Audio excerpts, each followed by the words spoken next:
They see triggers all over the world. What are triggers? Triggers are cases where you take a part of your nervous system and you say, if someone says that word, they can control my nervous system and make me afraid and anxious. That's a terrible idea. We should not be teaching our kids to see the world as being full of triggers.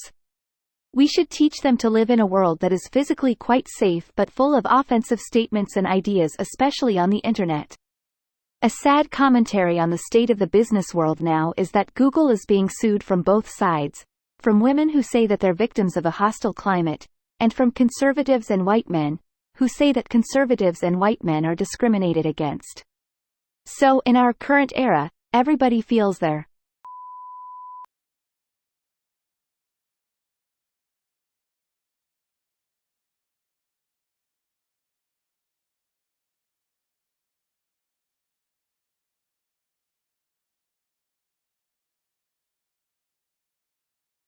answer. Option A. A victim.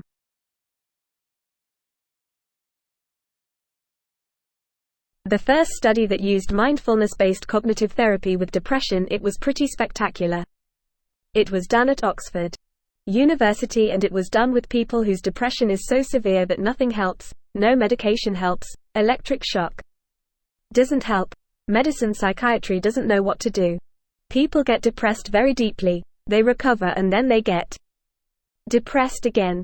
So with that group they use mindfulness-based cognitive therapy, and they found that it cut the rate of relapse, of having depression again, by 50%. If this were a drug, some pharmaceutical companies would be making billions of dollars, but it's not a drug. It's free basically. So mindfulness-based cognitive therapy works very well for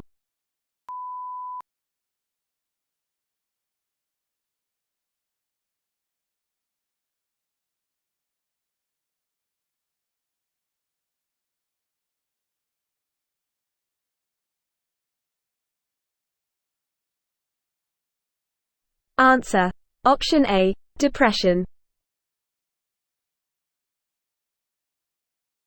So we always had an attention economy. Whether it was on radio or television, there's always been a race for our attention, and it's a zero-sum game. If one TV station gets more of your attention, the other TV station gets less. But now, because we're spending more and more time on screens and there's so many things competing for our attention, we really feel it. And on the attention economy, with social media and with the internet and our screens, everything needs your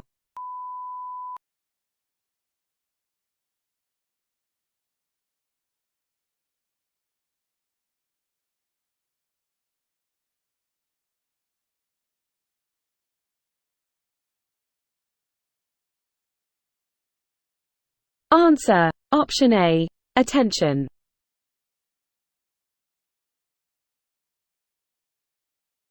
If Wikipedia had been around a couple hundred years ago, we probably would have had an article that says that the sun revolves around the Earth, because that was what we understood to be true. We no longer understand that to be true thanks to advances in science and physics.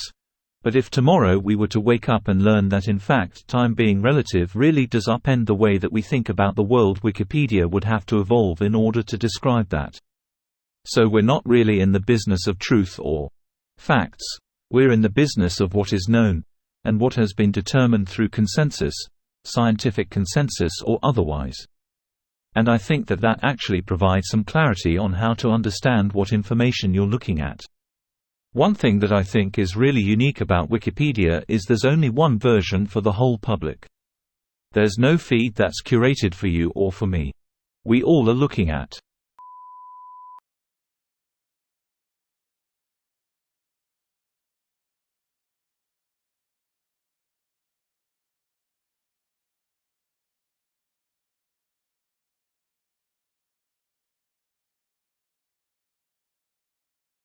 answer. Option B.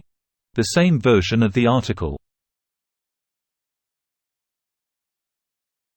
So decision fatigue is when you find yourself literally exhausted by the amount of decisions that you have to make, because we're constantly inundated by so many different things from so many different channels. All that information requires our attention, and a lot of that information actually requires us to act. And acting on information is essentially making a decision. So do you want to go watch this movie? Do you want to go on this trip? Do you want to respond to this email? Do you? Do you? Do you? Do you? You have to constantly keep asking yourself, and you're making decisions. And over time, the more you allow yourself to be inundated by without taking a step back, the more exhausted you get. It might not be physically right. You can make decisions all day long, and you can still run a marathon, but our mind also has a limited amount of energy. Your ability to make decisions becomes worse. It can really quickly degrade when you're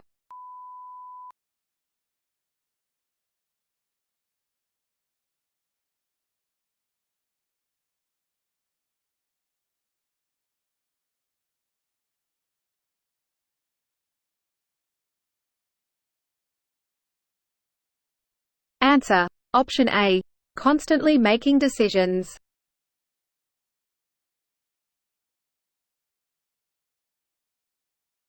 In families, workplace, community, there is people you can realize, oh yeah, they are doing that. They're seducing this person and attacking that person. And then they divide the community by doing that. They get other people that agree with them to attack the people they're attacking. And in mental health terms, it's called splitting. For you split people into all good and all bad. And splitting is associated with borderline and narcissistic personality disorders. People honestly see the world in these all good, all bad ways. But it's contagious. And so they tell half the people, you're wonderful, and half people, you're terrible. And those people start fighting each other. And while they're fighting each other, the high conflict person gets to dominate the community. So I'm calling this the community. It could be the family. It could be the workplace. It could be a neighborhood. We see this in all areas of life, when there's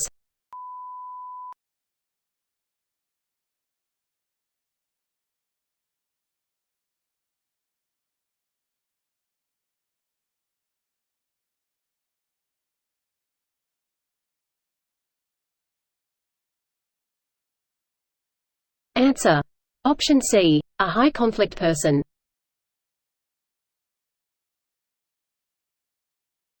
Chronic loneliness can also change your body on a cellular level.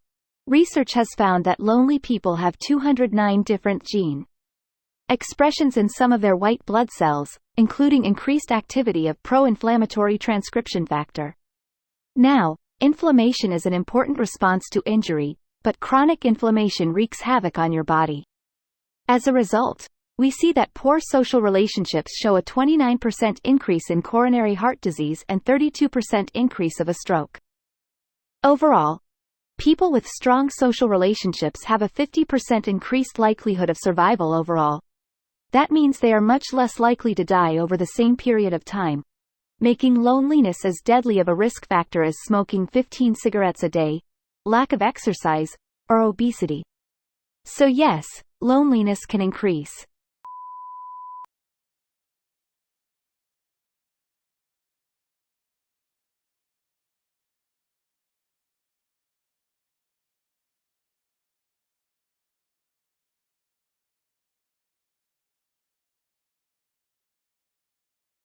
Answer. C.